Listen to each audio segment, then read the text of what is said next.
किसी भी राष्ट्र के सामाजिक और आर्थिक विकास में महिलाओं को अनदेखा नहीं किया जा सकता। महिला और पुरुष समान रूप से समाज के दो पहिए के रूप में कार्य करते हैं और समाज को प्रगति की ओर ले जाते हैं। समाज में महिलाओं की बढ़ती भूमिका को देखकर यह आवश्यक हो जाता है कि उन्हें उच्च शिक्षित कर सभी अन्य क्षेत्रों में समान अवसर दिए जाएं। भारत में महिला शिक्षा की वर्तमान स्थिति को समझने के लिए यह आवश्यक है कि इसकी इतिहास में विकास यात्रा को भी समझा जाए। प्राचीन काल से ही विद्या मानव जीवन के लिए अनमोल उपहार रही है। मनुष्य ने सभ्यता के विकास के बाद धीरे धीरे अपने को ज्ञान विज्ञान से भी जोड़ने का प्रयास किया।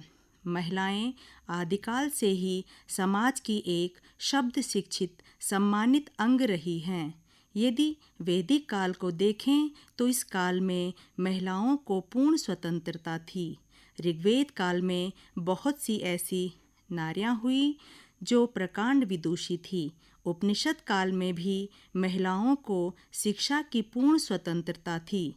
इसके साथ ही उपनिषद काल में ऐसी महिलाओं का नामो उल्लेख मिलता है जो शिक्षिका के रूप में भी जानी जाती हैं। तब स्त्रियों को ब्रह्मवादिनी कहा जाता था। ऐसी स्त्रियां शिक्षिकाएं, उपाध्याय तथा आचार्य भी कहलाती थीं। प्रत्येक पिता की अभिलाषा रहती थी कि उसकी पुत्री पंडित और स्त्रियों को सैनिक शिक्षा देने के भी उदाहरण मिलते हैं। प्रारंभ में शिक्षा का विकास प्राथमिक तथा माध्यमिक स्तर पर ही महिलाओं को शिक्षित किया जाता था, परंतु कालांतर में धीरे धीरे उच्च शिक्षा का भी आरंभ हुआ। इसका श्री गणेश सर्वप्रथम भारतवर्ष में हुआ। अब भी विचारणीय बिंदु है कि जब हम उच्च शिक्षा शब्द कहते हैं तो यह प्रश्न भी उठता है कि उच्च शिक्षा है क्या। उच्च शिक्षा से यह अर्थ इंगित होता है कि सामान्य रूप से सबको दी जाने वाली शिक्षा से ऊपर किसी विशेष विषय या विषयों में विशेष विशद तथा सूक्ष्म शिक्षा। यह शिक्षा के उस स्तर का नाम है जो विश्वविद्यालयों, व्यावसायिक विश्वविद्यालयों, कम्युनिटी महाविद्यालयों, लिबरल आर्ट कॉलेजों एवं प्रौद्योगिकी संस्थानों आदि द्वारा दी जाने वाली शिक्षा है। प्राथमिक तथा माध्यमिक के पश्चात यह शिक्षा का तृतीय स्तर है जो प्रायः ऐच्छिक होता है। इसके अंतर्गत स्नातक, परास्नातक एवं व्यावसायिक शिक्षा एवं प्रशिक्षण आदि आते हैं। इस प्रकार उच्च शिक्षा से तात्पर्य है कि एक ऐसी शिक्षा जो कि महाविद्यालय स्तर पर ज्ञान तथा योग्यता को प्रदान करने व विकसित करने हेतु दी जाती है। उच्च शिक्षा उच्च प्रतिभा के व्यक्तियों की उच्च शिक्षा, विशिष्ट शिक्षा, इसके साथ ही एक ऐसी शिक्षा जिसके द्वारा समाज अथवा राष्ट्र के विभिन्न क्षेत्रों के लिए विशेषज्ञ तैयार किए जाते हैं, तब इसका महत्व एवं आवश्यकता स्वयं सिद्ध हो जाती है। उच्च शिक्षा को हम विभिन्न पहलुओं, विभिन्न संदर्भों के रूप में समझ सकते हैं। उच्च शिक्षा उच्च ज्ञान के साथ ही नए ज्ञान की खोज और सत्य का बोध कराती हैं। उच्च शिक्षा ही वह माध्यम है जो जीवन के विभिन्न क्षेत्रों धर्म, दर्शन, ज्ञान विज्ञान, इंजीनियरिंग, मेडिकल, विधि, अध्यापन आदि के लिए विशेषज्ञ तैयार करती हैं। उच्च शिक्षा के विकास क्रम को यदि देखें तो सबसे पहले वैदिक काल में भारत में इसका विकास हुआ। यहाँ उच्च शिक्षा आश्रमों तथा गुरुकुलों में दी जाती थी। बौद्ध काल में बौद्धों ने अपने मठों एवं विहारों में शिक्षा के द्वार खोल दिए थे। इसी काल में देश के महान उच्च शिक्षण संस्थाओं तक्षशिला, नालंदा और विक्रमशिला विश्वविद्यालयों का भी निर्माण हुआ। ब्रिटिश काल में केवल 3 विश्वविद्यालयों, 27 सामान्य कॉलेजों, 3 मेडिकल कॉलेजों और 1 इंजीनियरिंग कॉलेज की स्थापना हुई। सन 1880 में लॉर्ड रिपन ब्रिटिश भारत के गवर्नर जनरल एवं वायसराय नियुक्त हुए। सन 1882 में भारतीय शिक्षा आयोग की नियुक्ति हुई और सन 1902 में भारत के तत्कालीन गवर्नर जनरल और वायसराय लॉर्ड कर्जन ने भारतीय विश्वविद्यालय आयोग का गठन किया। इस आयोग ने उच्च शिक्षा के संबंध में अनेक सुझाव दिए, जिनमें 2 सुझाव बहुत ही अर्थपूर्ण साबित हुए।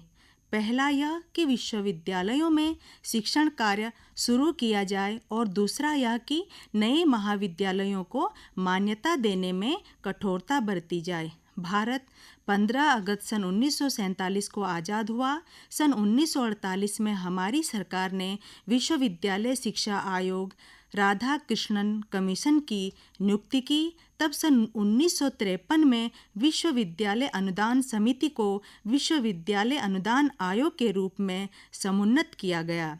20वीं शताब्दी की शुरुआत में महिलाओं के लिए शिक्षा पर जोर दिया गया ताकि वे अपनी संतान को शिक्षित कर राष्ट्र निर्माण में अपना सहयोग दे सके। सन 1906 में सरोजनी नायडू ने एक सभा को संबोधित करते हुए महिला शिक्षा के महत्व को रेखांकित किया। इस समय तक महिलाएं काफ़ी संख्या में सार्वजनिक जीवन में भाग लेने लगी थी। रमाबाई रनाडे, सरोजनी नायडू, एनी बेसेंट, रामेश्वरी नेहरू, राजकुमारी अमृत कौर, अरुणा आसफ अली, सुचेता कृपलानी, उषा मेहता और वैष्णवी देवी जैसी महिलाओं ने राजनीतिक और सामाजिक भूमिकाओं का भी निर्वहन किया।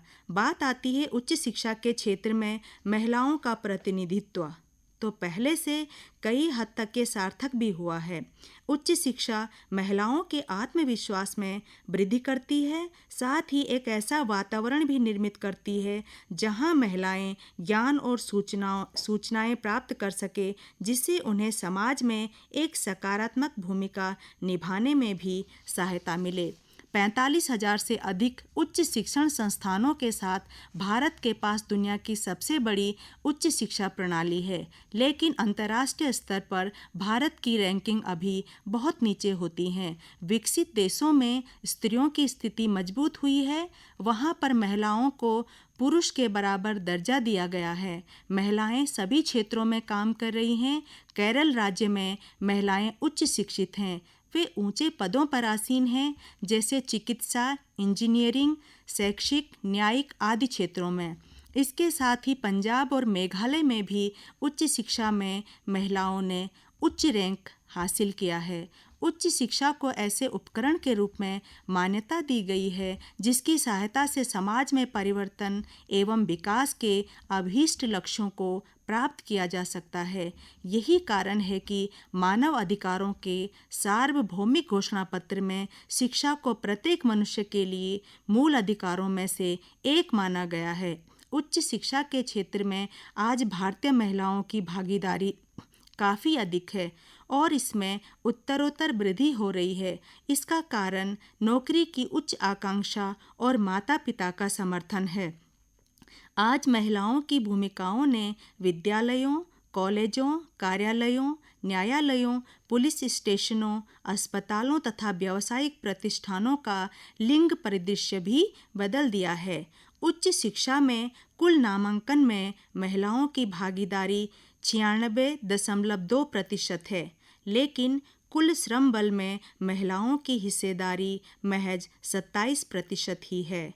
यदि जनगणना पर दृष्टि डालें तो वर्ष 1991 की जनगणना के अनुसार साक्षरता दर 52.19% थी, जिसमें महिला साक्षरता दर 39.1% है। इसी प्रकार 2001 में महिला साक्षरता दर 54.16% थी, जो कि 2021 में बढ़कर 65.46% हो गई थी। वर्तमान युग समानता का युग है, जहां पुरुष तथा महिलाओं की समानता हो या वर्ग भेद की समानता हो या फिर आर्थिक समानता हो। स्वतंत्र भारत में सरकार द्वारा शिक्षा से संबंधित अनेक प्रयास किए गए, साथ ही अनेक समितियों का भी गठन किया गया, जिन्होंने स्त्री शिक्षा में अपनी महत्वपूर्ण भूमिका निभाई है। उच्च शिक्षा स्तर पर महिला शिक्षिकाओं की कमी भी बालिका शिक्षा के विकास में बाधा उत्पन्न करती है। उच्च शिक्षा पर अखिल भारतीय सर्वेक्षण रिपोर्ट 18-19 के अनुसार भारत में उच्च शिक्षा स्तर पर कुल 14,16,299 शिक्षक हैं, जिसमें 57.8% पुरुष शिक्षक तथा 42.2% महिला शिक्षिकाएं हैं। महिलाएं हर जगह हैं और प्रत्येक क्षेत्र में अपनी छाप छोड़ रही हैं। देश में बिना किसी संगठित महिला आंदोलन के यह क्रांति चुपचाप आश्चर्यजनक रूप से आई है। महिलाएं अब अपने भविष्य की संभावनाएं तलाशने लगी हैं। हालांकि उच्च शिक्षा के स्तर पर स्त्री शिक्षा की अनेक चुनौतियां हैं, जिसे दूर किए बिना स्त्री शिक्षा को आगे नहीं बढ़ाया जा सकता। यूनिसेफ द्वारा प्रकाशित पुस्तक children and women in India 1990 में स्त्री शिक्षा के संबंध में कहा गया है कि स्त्री शिक्षा को विभिन्न सामाजिक, सांस्कृतिक, आर्थिक तथा मनोवैज्ञानिक बाधाओं का सामना करना पड़ता है। इससे सिद्ध होता है कि स्त्री शिक्षा के विकास में सामाजिक कुरीतियां व लोगों की रूढ़िवादी सोच एक मुख्य चुनौती है। वर्तमान समय में लोगों की सोच में परिवर्तन आया है, लेकिन यह परिवर्तन ग्रामीण क्षेत्र में महिला शिक्षा के प्रति कम देखने को मिलती है। जबकि उच्च शिक्षा में व्यावसायिक शिक्षण को बढ़ावा देने के लिए पाश्चात्य देशों चीन, जर्मनी और स्विट्जरलैंड के व्यावसायिक शिक्षण एवं प्रशिक्षण मॉडल को देखते हुए भारत के लिए यहाँ की भौगोलिक स्थिति, राजनीतिक, सामाजिक और सांस्कृतिक परिवेश का अध्ययन करके किस प्रकार भारतवर्ष में यहाँ के लोगों में एक नई सोच और परंपरागत विधियों की जांच परख कर नवीन तकनीकियों को तैयार कर विश्व स्तर पर अपना परचम लहरा सके। निष्कर्ष रूप में हम कह सकते हैं कि उच्च शिक्षा विवेचनात्मक सोच को बढ़ावा देने के साथ ही साथ समस्याओं का समाधान करने और इनोवेशन जैसे कौशलों को विकसित करने में मदद करती हैं। देश में अनेक ऐसी महिलाएं हुई हैं जिन्होंने शिक्षा के क्षेत्र में क्रांतिकारी बदलाव लाए हैं, जिनमें सावित्री बाई फुले, कादम्बिनी गांगुली और चंद्रमुखी बसु, बेगम जफर अली, दुर्गाबाई देशमुख तथा महादेवी वर्मा।